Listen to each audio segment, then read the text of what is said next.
一個人長期俾人咒，你諗仲會好運冇？呢啲事實嘅嘢。所以破財咧，有到好多原因令到我哋破財。所以呢度係附帶講俾大家參考啊，講到教育性嘅啫。咁錢財點樣自己守住咧？一定自己識去分配咯。如果一個人手上冇辦法揸得錢嘅人咧，你就買物業、投資物業。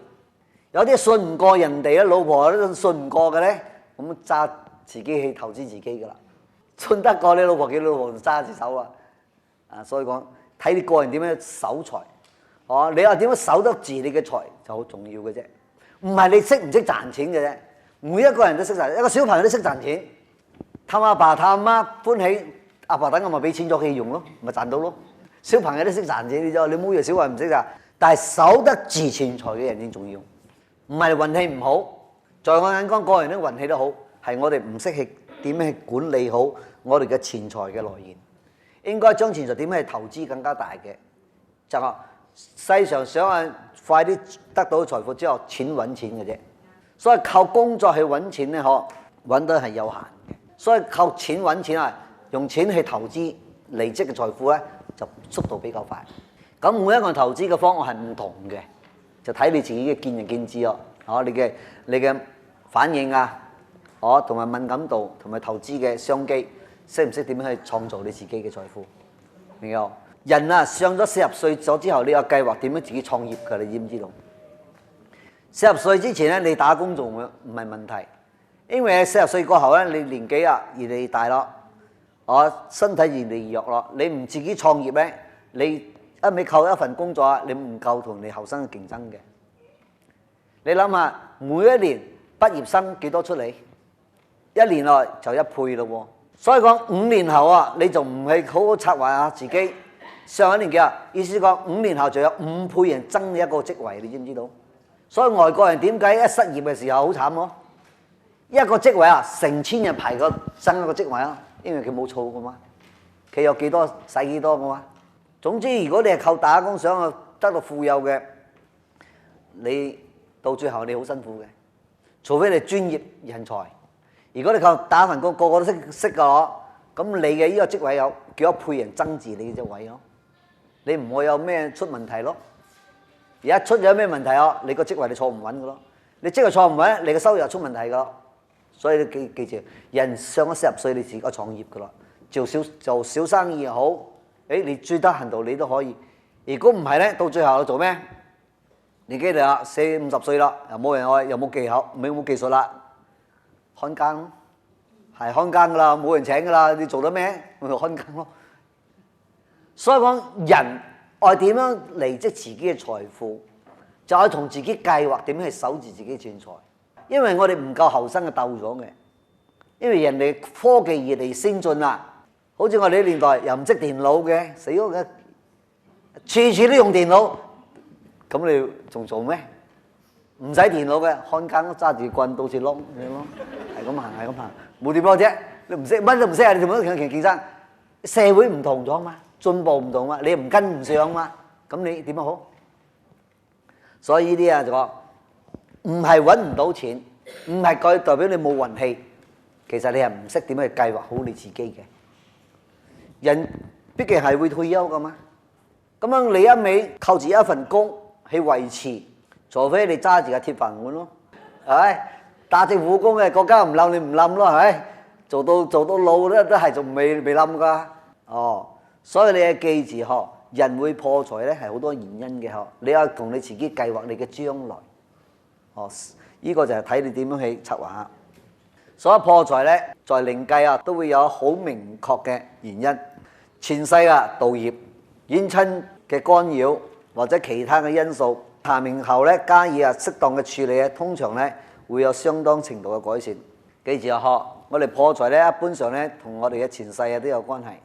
呢度咧俾大家一個知道前世有咗盜業意思我哋曾經犯過偷盜嘅業咧，呢啲咧破財都有原因嘅。今日你會令到你嘅錢財俾人盜，明冇？都係因為我令到我哋咁樣破財都係因為我哋自己咧曾經做過咁樣嘅業。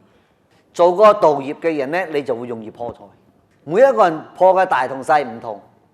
你諗下，一個人在世嘅時候有冇去偷過父母嘅？有冇偷過人哋嘅嘢咧？有冇？今日你有破財係咪好應該嘅咧？你冇得埋怨嘅。你冇做咁樣嘅嘢，你就唔會發生咁樣嘅事情。你唔好講我無知啊，你唔好講我細個冇人教育啊，你就可以做啊。因果嘅冇同你講，冇阿爸阿媽教就冇罪噶。所以咩叫因果咧？所以你今日會破財都有原因嘅。其實一個破財都同你前世啊做咗盜業有關係。另外一種咧係冤親債主嘅干擾。我打一個比喻呵，有一個人咧前世做官，受咗人哋嘅賄賂貪污啊，但係冇幫佢哋辦事，錢就照收啊，事情又冇做啊。好啦，今晚生啦，就專出現咩問題？到期還官非啦，周不時去揾嗰啲官員啊幫手啊，所揾親嘅官員都係食錢嘅，食咗錢事情又冇辦嘅，揾完呢個，等於又揾第二個咯，將佢啊成幾千萬嘅身家，差唔多俾官食到七七八八，咁就嚟揾我。我同佢講：你前世肯定食同啲官員有關係咯。我講，因為自己做官啊，當時啊，以前咧中國時代啊，做官係咪嗰啲百姓係咪愛你辦事啊？係咪俾啊送咩又俾錢又俾乜？你食咗人哋嘅錢啊，但係冇幫佢辦事啊。今生咪遇到你今日同啲官員咪有關係咯。所以揾親可能你食翻佢咪俾翻你咯，有幾多俾翻，咁就令到你破財咯。所以呢啲就係冤家咯，啊冤家係你要嚇。咁多官員你唔揾，點解要揾咁多人？所以遇到個教佢點樣化解咗佢自己嘅嘢。而家開始啊，遇到咩好嘅官啦，唔使俾錢人哋同我辦事啦。啊，而家開始同你打官司啊，嗰啲錢財開始有咗進步啦。10年啊，咁樣不斷去送嗰啲官員啊，呢度揾嗰度揾，嗰度揾嗰度揾啊。所以官字兩隻口係冇錯嘅咯。啊，所以你遇到好嘅官啊，都講福報喎，你知唔知啊？運程啊！如果唔係啊，你賺你一路送氣一路送氣，送咗氣好似拎錢掟落大海，你知唔知道啊？又冇音訊喎，又做唔到佢乜嘢喎。所以講呢啲嘢冤親就係咁樣嚟啦，干擾令到你破財。另一種係你自己謀害人嘅錢財嘅，令到人哋失去咗性命啊，明㗎？所以我哋講謀財害命啊。咁今生你又會遇到同樣嘅原因嘅咯，人哋都會謀財害命嘅咯。所以呢啲咧都同你前世因果有好大嘅關係。所以靈界啊都有同我哋錢財有關係嘅。所以你唔好講眼中睇唔到嘅呢啲嘢啊，其實根本啲嘢冇得埋怨邊個同邊個嘅，你知唔知道？比如講你做個謀財害命嘅，今生你一樣俾人謀財害命咯。或者當時你曾經做過傷害人哋而失去錢財嘅，今生你一樣俾人失去受傷而失去錢財嘅。所以呢叫因果啊嘅循環嘅，不斷在你嘅肉體、你嘅形象換過唔同啫。無論你換男嘅肉身體又好，換女嘅，但係你嗰隻裏邊嘅嘢係冇變嘅。你唔肯去化解過去，唔去處理佢，你一樣會遭遇咁樣嘅問題，明冇？所以呢係冤親干擾。嗱，有啲做人哋嘅二奶啊，係揾到錢啊，當時啊，我話有屋啊，有別墅有車啊咩啊，銀行有幾多啊，到最後乜嘢都俾晒翻人哋咯，就好唔甘面咯，走嚟揾我咯，再同屋企親人借錢咯，嚟幫嗰隻負咗一大堆債，走投無路，走嚟揾我。所以好多人以為我係好神嘅，你知唔知道？我恭喜你啊！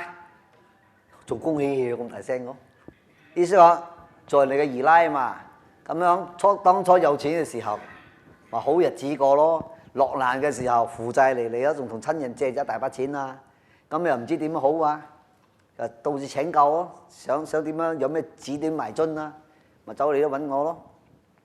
咁我講恭喜你啊！科華師傅，你又唔係好過分嘅咁樣，我都咁樣仲恭喜我。我講你係有能力還債，人哋正揾你嘅啫。如果你冇嘅，呃你咩做咩啫？你冇嘅點樣呃你啊？多餘嘅，因為你有人哋正呃你啊嘛。你冇啊，呃你做咩啫？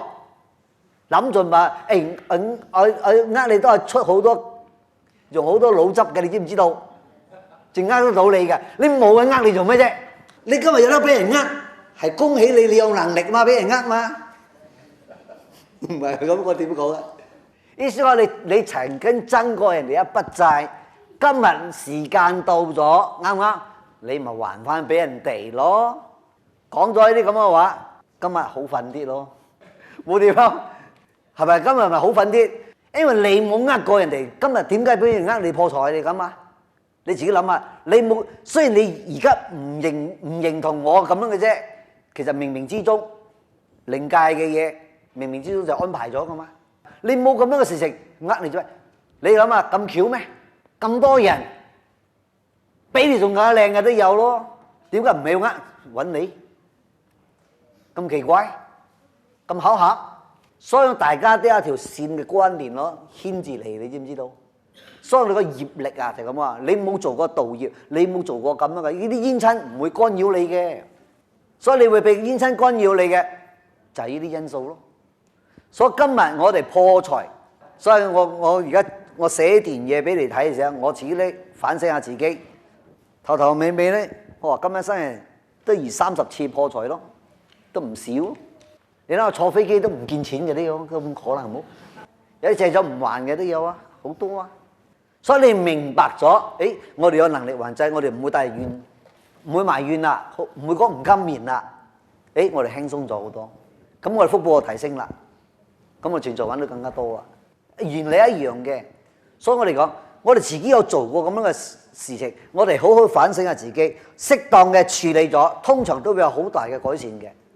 如果唔係，你有咩次好唔甘面，好唔甘面，好唔甘面，你嘅磁場、你嘅運氣咪一路低咯。你花咁多能量時間，一味集中喺度，好唔甘面，又如何啫？如果我哋改變一下自己，將嗰啲能量花嗰度去點樣創造我哋嘅財富，你咪得翻嚟咪仲快咯。所以我一睇到咁樣咩原因嘅，唔係自己行衰運，係我哋自己有一個咁嘅因果。今日你會俾人搶劫，都係因為前世有個道業。所以如果你唔解決，一路循環咯。今生一味去幫你做道業㗎，去搶劫啊，去偷盜啊，第二日咧，佢咧就會變成咁樣嘅因果啦。佢一樣會付出嘅。我講俾大家聽，在呢個宇宙世間嘅靈界裏邊，冇邊個佔邊個便宜嘅。你今日好似講俾人佔咗便宜，第二日佢一樣付出嘅，明嘛？所以今生佢會窮咧，一味破財咧，都係原因嘅。你明解喎？所以你冇得好唔甘心呢啲咁嘅問題。我俾大家一個明白嘅參考，咁你可以就將能力去放喺邊度，心意放喺邊度，去創造你嘅運更加好啦。你唔係一味停留嗰個位置，唔肯分身啦，好唔甘面啦。所以呢啲事實嘅嘢，你有適當嘅處理咗，你嘅運程就改變啦。所以凡係我哋咧會有冤親債主啊，令到你破財嘅，或者係前世道業啊，都係令到你破財嘅。我哋咧愛快快去懺悔啊，心善改過啦，唔好一味再繼續咁樣噶啦，明嘅喎。所以你就可以啊。好，再嚟講大家咧都有佩戴咧裝飾品啊，擺設嘅嘢咧，開運嘅能量產品啦，係為咗保持嘅平安啊、好運啊。但係咧，在不知情嘅情況之下，可能會帶嚟更多嘅麻煩咯。我哋佩戴咗開光過嘅佛像啊、天珠啊、符咒啊、平安符等等啊，好有可能咧裏邊咧係有藏住鬼嘅咯。咁開過光嘅嘢咧，根本咧係拜託嗰啲嘢咧住入嚟嘅啫。其實開光嘅意思啊，請嗰啲嘢入嚟啊。俾我呢度有一個牌，其實請咩入嚟響裏邊。咁你帶嘅，你唔知帶乜嘢。你唔好以為講佛牌就一定佛響度。所以你哋知道我俾得個知識，所以好多人咁要求開光，有冇加持㗎？有冇開過光啊？我唔理你係在家人好、出家人好，係佛教好或者道教好，佢都有做過開光嘅儀式。但係裏邊係咩咧？就好艱難講啦。所以有啲係帶咗嗰啲更加衰，更加唔好；有啲嘢帶咗好，係短暫性；有啲嘢帶咗，點解哇咁多麻煩嘅？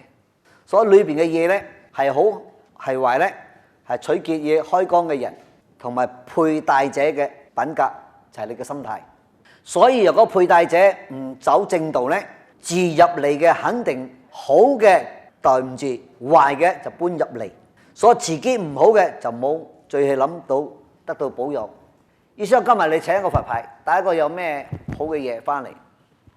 最緊要開光嗰個人同埋我帶嗰個人嘅心態啊！如果帶嗰個人心態係唔好嘅嚟講，唔肯行正道啊，規規矩矩嚟啊，好嘅咧就冇辦法停留喺度啦，壞嘅就肯定走咗入嚟啦。所以你佩戴咗呢啲嘢咧，你仲想要呢個保佑你，所以呢個就係一個重點啊！所以講，如果你遇到好嘅人教你咧，就唔同啦。至於有冇開光嘅嘢咧，當自己精神狀態唔好啊，就係你嘅氣場啊唔好嘅時候，就容易咧有唔好嘅嘢咧跟住入嚟啦。如果係大修行者咧，就會有好嘅嘢咧跟住入嚟。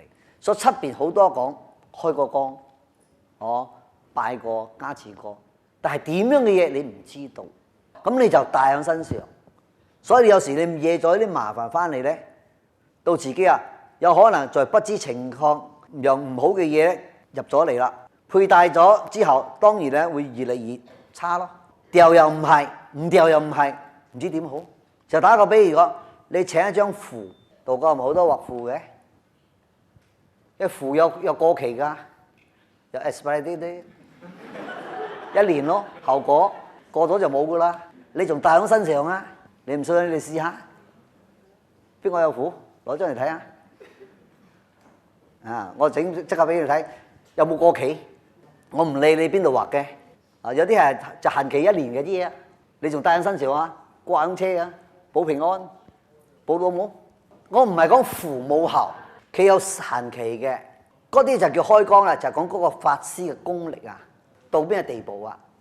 咁有啲符咧係有避忌嘅咯，比如講嗰啲死人地方唔開氣，氣就破噶啦；產房唔開氣，廁所唔開氣，有啲女性有熱事嚟啊，都唔可以戴，一戴咗就冇效。呢度一張符嗬，咁呢度嚟測下啦，攞多幾張嚟冇問題嘅。我唔想你哋夠你身上只得一張話。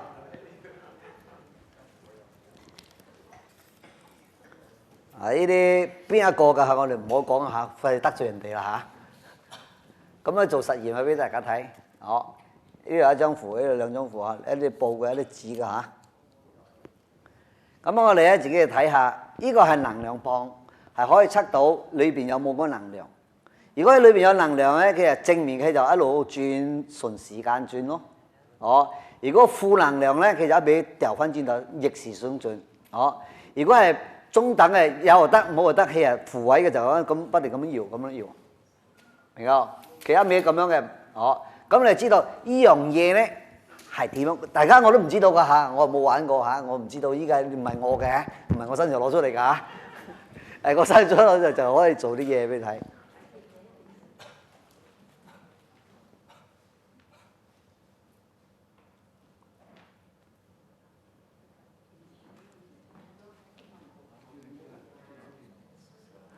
呢張係咁樣嚇，只有一路打直搖啊嚇，愛又得，唔愛又得嚇，呢張嘢嚇。呢張愛又得，唔愛都得嚇，佢後尾又中間有浮嚟浮去嚇。OK，另一張啊，你睇下。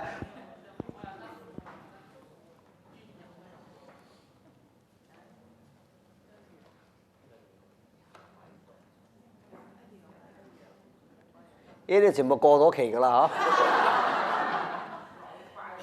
嚇！嗱，你自己睇下我護整啲咩嘅嚇？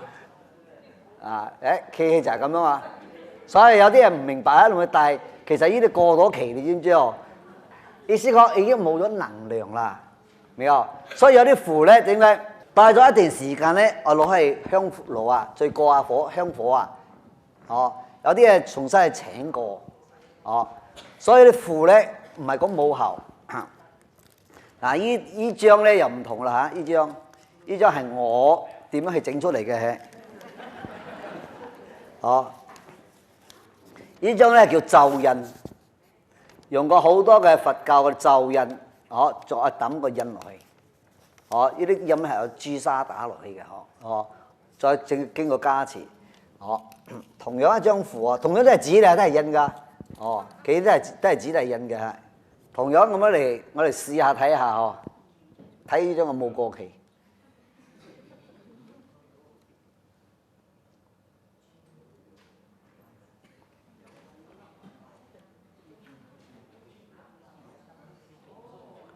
你睇你自己睇，佢轉到越轉越強咧。呢張係冇過期嘅咯，呢張係好用得嘅呢張啊。所以有時你唔好淨係睇一張紙哦，因為呢個咧就係咗咒印啦嗬。呢個係第一天神嘅心咒咯，呢個五路財神嘅咒咯。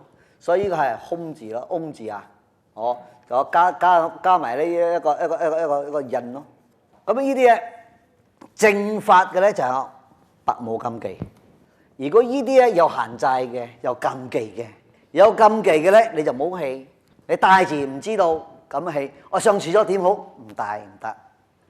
呢個就係開光加持嗰個人啊，佢本身嘅修為到邊度地方，俾大家做個參考。所以佢修係嘅，而且你嘅修行嘅道行越高，明唔明？你所招入嚟嘅嘢咧就越法力就越強。咁呢個人對呢個人身上帶身佢嘅幫助力就大。你掛車好，掛屋企好，就產生嗰個力量啦，明唔明？所以我符有過期嘅好似食品有過期嘅，你知唔知道？日期到咗你仲帶，所以你就唔知點好。凡係過期咗嘅你仲帶，所以越帶就越麻煩咯。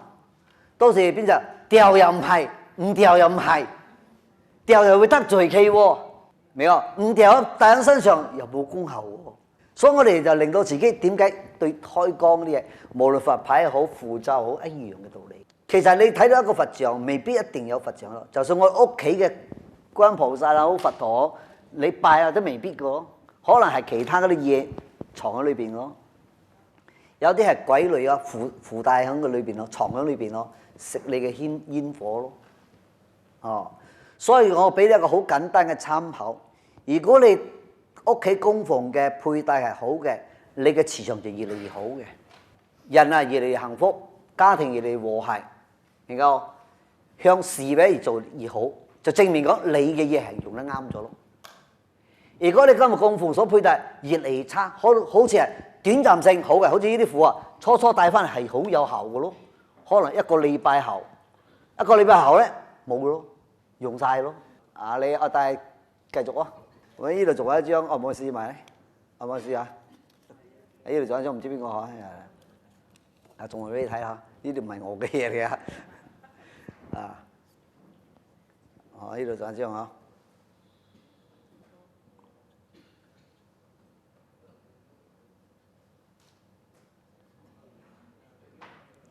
呢啲全部都過期嘅咯嚇。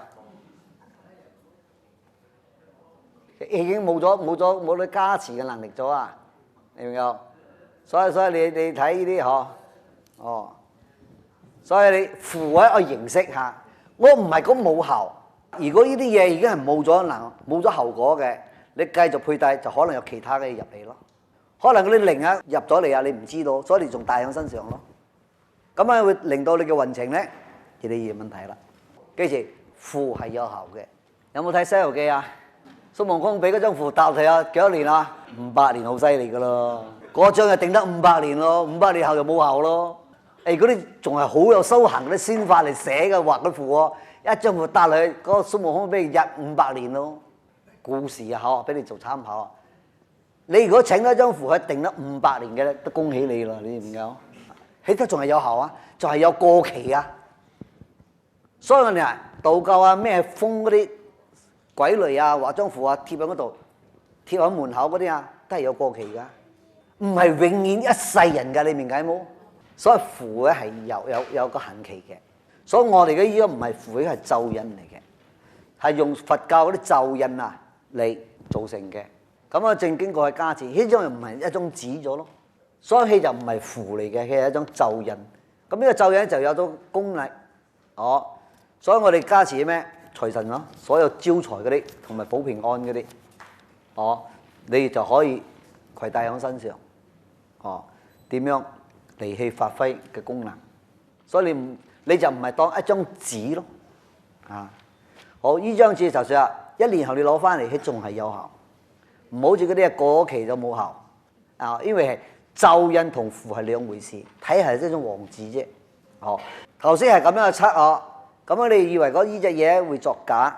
咁我用人嚟測啊！啊，頭先嗰兩張呢？你嗰兩張符呢？好，邊個嚟配合做示範？嚟啊！邊個嚟做示範？是哪一個你？啊！你嘅手一個 O 字啊！我就係試你嘅力嘅，你感覺你自己有幾大力？好，1、2、3出嚟，呢啲係你嘅力咯。OK， 好啦，呢個就係一般上嘅符啊！你揸住睇下有冇力啊！好，1、2、3出嚟。嚇！我冇咩使出嚟㗎嚇。OK， 再嚟試一次。1、2、3出嚟啊！係咪啊？出曬。OK。啊！呢張特別㗎啦，你揸住啊！呢啲唔係心理作用嘅。好，出嚟，1、2、3，點解咁樣嘅？喂，嗱，你揸旗㗎嚇。好，1、2、3出嚟。我冇咩使出嚟啊！你都掹唔開啊！